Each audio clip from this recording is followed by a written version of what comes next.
Hello, bachcho. Let's read the question. Here, a reaction has been shown, and in this reaction, a major product A is formed.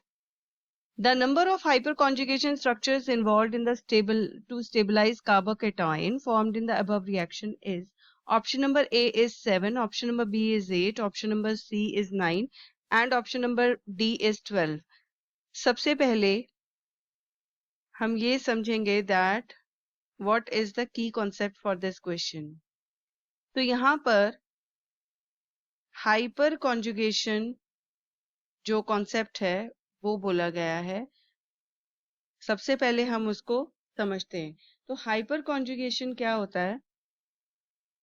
That ये interaction होती है जहां पर जो sigma bond के जो electrons होते हैं ये क्या करते हैं?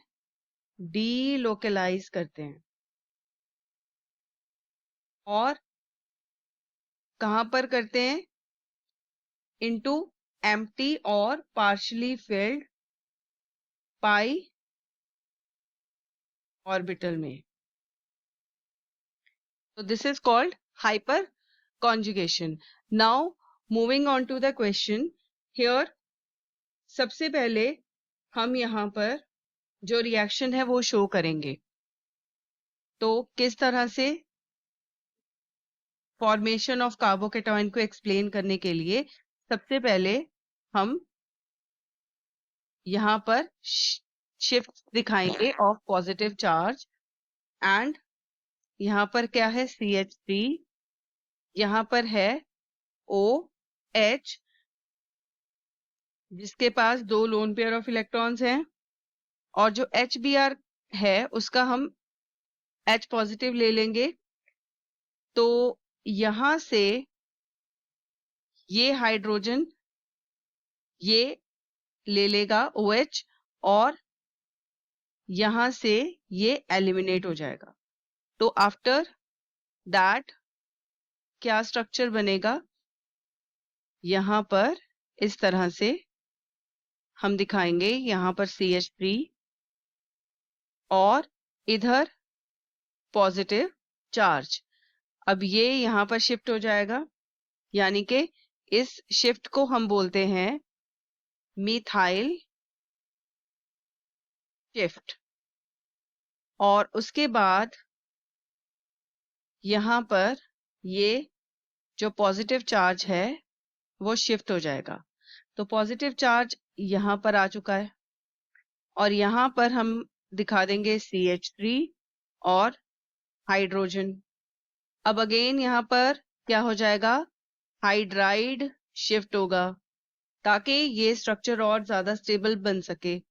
उसके लिए यहां पर क्या बनाएंगे? हम ये स्ट्रक्चर को इस तरह से शो करेंगे। तो ये जो पॉजिटिव चार्ज है वो इस पोजीशन पे आ गया, यानी कि सेकेंडरी से टर्शरी में कन्वर्ट हो गया।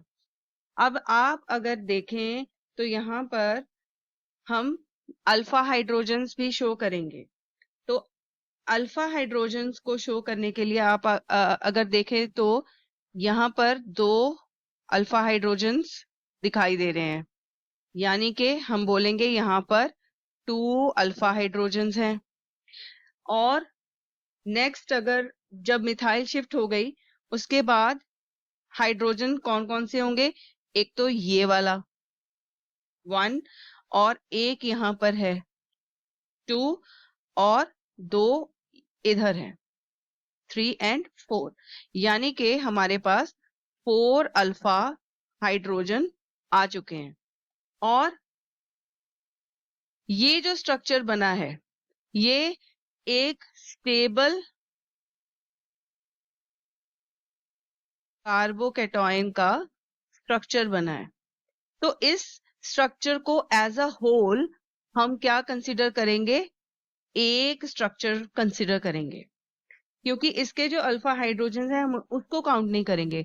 अगर आप गौर करें तो क्वेश्चन में हमें पूछा गया था यहाँ पर that the number of hyperconjugation structures involved to stabilise the carbocation. तो यहाँ पर कार्बोकेटॉन को स्टेबलाइज करने के लिए कितने स्ट्रक्चर्स इन्वॉल्व हुए। तो यहाँ पर तो पहले जो 2 अल्फा हाइड्रोजन्स, यहाँ पर 4 अल्फा हाइड्रोजन्स और एक ये पूरा स्ट्रक्चर जो है वो इन्वॉल्व हो रहा है। तो हम यहाँ पर क्या लिखेंगे कि जो total number of hyper conjugation structures in the most stable